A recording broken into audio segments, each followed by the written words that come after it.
नमस्कार, मैं doctor Narendra Kumar, drawing and painting से। अभी हम चर्चा कर रहे थे जैसे बीए पार्ट फर्स्ट के चित्रकला विषय के बारे में, चित्रकला विषय के कंपोजिशन के बारे में, यानी कंपोजिशन के सिद्धांत, एक संयोजन के सिद्धांत, प्रिंसिपल्स ऑफ कंपोजिशन, यानी कि संयोजन के क्या क्या सिद्धांत, उनके बारे में हम चर्चा कर रहे थे। इससे पूर्व जो हमने चर्चा करी थी कि संयोजन किसे कहते हैं, संयोजन की क्या परिभाषा रही है, फिर उसके जो तत्व हैं, मेन जो इसके जो सिद्धांत है, तत्व के इसके जो प्रिंसिपल्स हैं, तो इसके 6 प्रिंसिपल्स के बारे में मैंने बताया था। तो उसके अंदर जैसे सहयोग है, यानी कि यूनिटी, सहयोग, सामंजस्य, संतुलन, प्रवाहिता, प्रभाविता या प्रवाहिता, प्रवाह, ताल, रिदम और प्रमाण। तो इसके जो हम प्रथम बिंदु है, प्रथम जो प्रिंसिपल्स है, प्रथम सिद्धांत है, उसके बारे में हम चर्चा कर रहे थे कि सहयोग, यानी कि सहयोग, यूनिटी या एकता। तो ये एक कंपोजिशन के अंदर किस तरह से नज़र आनी चाहिए, कैसे होनी चाहिए। तो जितने भी जो इस कला के जो तत्व हैं, उन तत्वों के अंदर जैसे रेखा है, रूप है, वर्ण है, तान है, पोत है, यानी कि जो कोई फॉर्म है, कलर्स है, तो ये जो तत्व है, इन तत्वों का आपस में एक कंपोजिशन में, एक पेंटिंग में आपस में एकता के रूप में ये बंधे हुए, एक सूत्र में बंधे हुए नज़र आने चाहिए। तभी एक सफल चित्र का, सफल एक कंपोजिशन का एक मतलब उसकी सफलता कहलाएगी, उसकी अभिव्यक्ति की, चित्र की जो चाहे वस्तु उसके, चाहे कोई सी हो, विषय वस्तु चाहे कुछ भी क्यों न हो,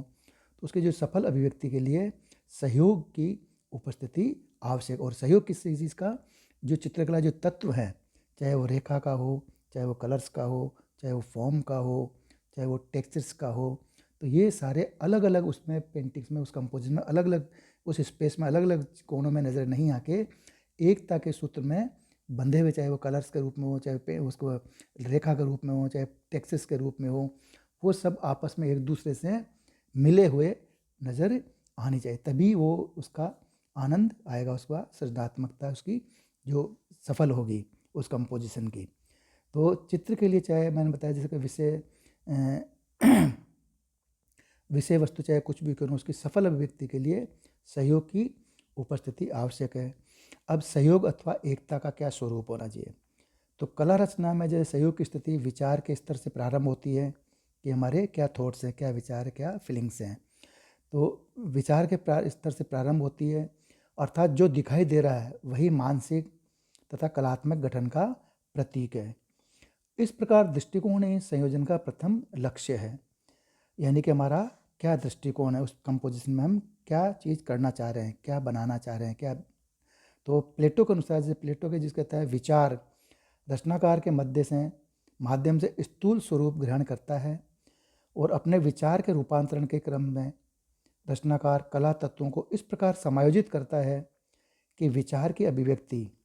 अधिकतम व कलात्मक रूप से हो सके, और जहाँ विचार निश्चित कला तत्वों के साथ संयुक्त होकर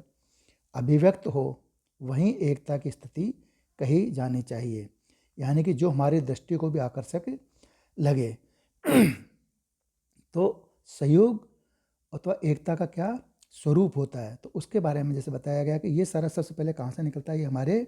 स्वरूप क्या होगा, उसका विचार सबसे पहले हमारे मस्तिष्क में, हमारे दिमाग में, हमारे मन में एक विचार आता है। तो वहाँ से ये चीज़ का स्टार्टिंग, इसका विचार के स्तर से ये प्रारंभ होती है। तो उस विचार से हम किस तरह से हम कहाँ पे कौन सा कलर देंगे, किस जगह हम रेखा को रखेंगे, किस जगह रेखा के माध्यम से कौन सी फॉर्म बनाएंगे, तो उन सब का किस तरह से आपस में एक यूनिटी बनेगी। तो वो जब सारी हमारी ये सारी यूनिटी निकलती है हमारे एक तरह से विचारों के द्वारा, कि हमारे जो विचार रचनाकार के माध्यम से स्थूल स्वरूप ग्रहण करता है, जो हमारे जो विचार है, हमारे में जो फीलिंग्स है, हमारे जो भाव हैं, तो वो एक कैनवास पे एक स्थूल स्वरूप ग्रहण करता है। और अपने विचार के रूपांतरण के क्रम में जो भी रचनाकार है, यानी जो कलाकार है, जो कंपोजिशन का निर्माण कर रहा है, तो वो कला तत्वों को इस प्रकार समायोजित करता है कि विचार की अभिव्यक्ति, यानी कि उसकी जो अभिव्यक्ति है, उसके जो फीलिंग्स हैं, उसके जो भाव है, तो उनकी अभिव्यक्ति यानी कि जो कला जो तत्वों को इस प्रकार समायोजित करता है कि विचार की अभिव्यक्ति अधिकतम व कलात्मक रूप से हो सके, और जहाँ विचार निश्चित कला तत्वों के साथ संयुक्त होकर अभिव्यक्त हो,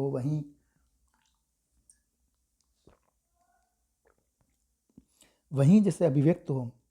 यानी जहाँ विचार निश्चित कला तत्वों के साथ, यानी कि हमारे जो विचार है, हमारे मन में जो हमने सोच रखा है कि हमें क्या करना है, क्या चीज़ बनानी है, तो वो हमारे फीलिंग्स, हमारे विचार, हमारे भाव,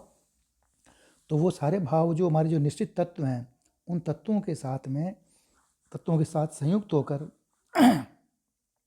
अभिव्यक्त होता है, तो वही एकता की स्थिति कही जानी चाहिए, जो हमारी दृष्टि को भी आकर्षक लगे।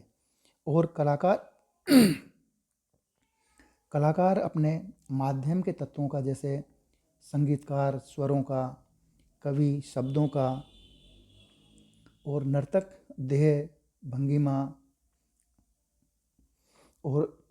का, तथा मूर्तिकार है, जैसे मान लो मूर्तिकार है, स्कल्पचरिस्ट है,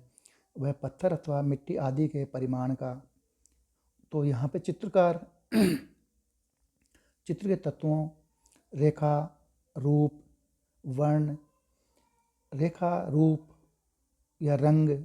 आदि का प्रस्तुतिकरण। मान लीजिए जो चित्र के जो तत्व हैं,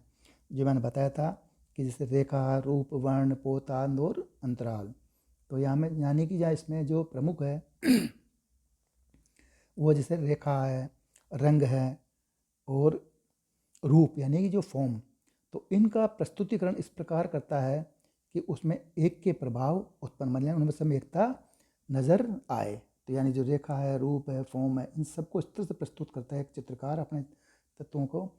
तो उनका प्रस्तुत जिससे उनमें सब में एकता नजर आए, एकता का भाव उत्पन्न हो सके, और एक सहृदय दर्शक पर इसका प्रभाव प्रथम रूप से दृष्टि पर ही होना चाहिए, क्योंकि चित्रकला एक चाक्षुष कला है, यानी कि विजुअल आर्ट्स। परंतु अपरिपक्व दर्शक चित्र में विषय वस्तु को पहचानने के क्रम में इस सहयोग व एक के प्रभाव की उपेक्षा कर देता है। उदाहरण के लिए, जैसे किसी चित्र में व्यक्ति की पहचान चित्र के कलात्मक प्रस्तुतिकरण को गौण कर देती है, अथवा कमरे की खुली खिड़की के सामने मेज पर रखे फूलदान पर खिड़की से आता प्रकाश एकाएक दर्शक की दृष्टि को आबद्ध कर देता है। तो प्रथम दृष्टि का यह प्रभाव संपूर्ण वातावरण की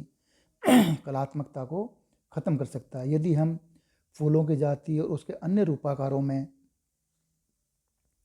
उलझ जाएंगे, अतः यहाँ पे जो दृष्टिगत प्रभाव है और यही चित्र का सहयोग है,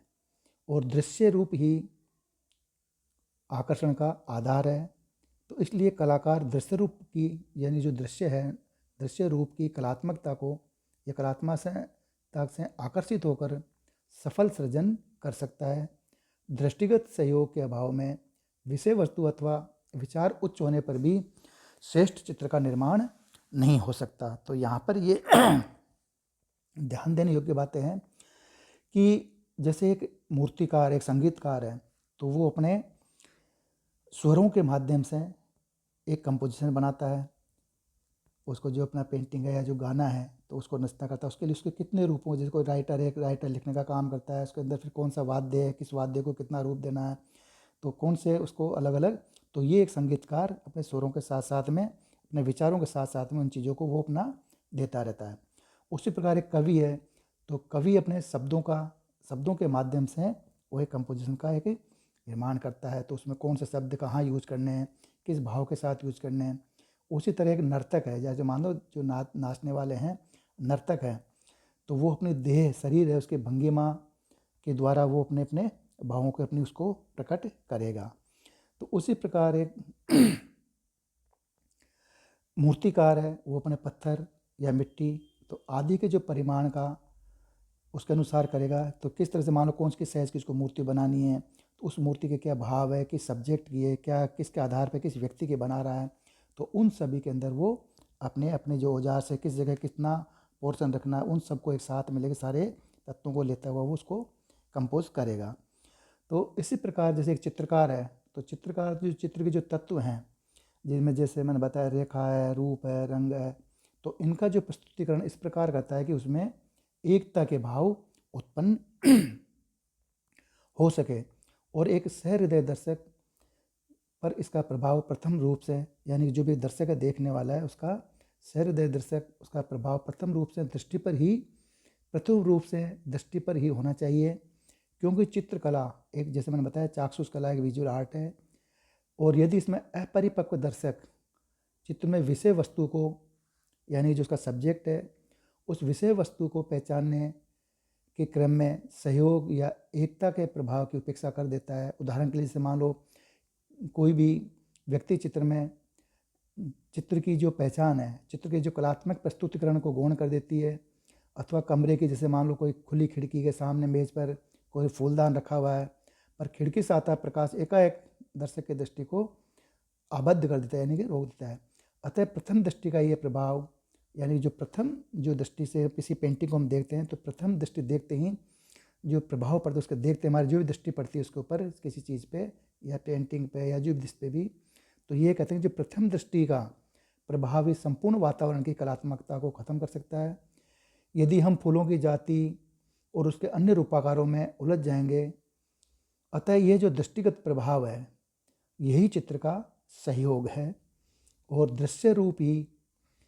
आकर्षण का आधार है। एक कलाकार दृश्य रूप की कलात्मकता से आकर्षित होकर सफल सृजन कर सकता है, और बिना दृष्टिगत या दृष्टिगत सहयोग के अभाव में विषय वस्तु अथवा विचार उच्च होने पर भी, यानी कि अगर मान लो उसकी जो दृष्टि है, दृष्टिगत अगर से वो नहीं ध्यान रखेगा तो उसके चाहे विचार कितने भी ऊंचे हो, तो वस्तु सब्जेक्ट चाहे कैसा भी हो, उच्च होने पर भी श्रेष्ठ चित्र का निर्माण नहीं हो सकता है। तो यहाँ पे जैसे रचना में सहयोग के दो स्वरूप निर्धारित किए जा सकते हैं, कि यानी एक कंपोजिशन है,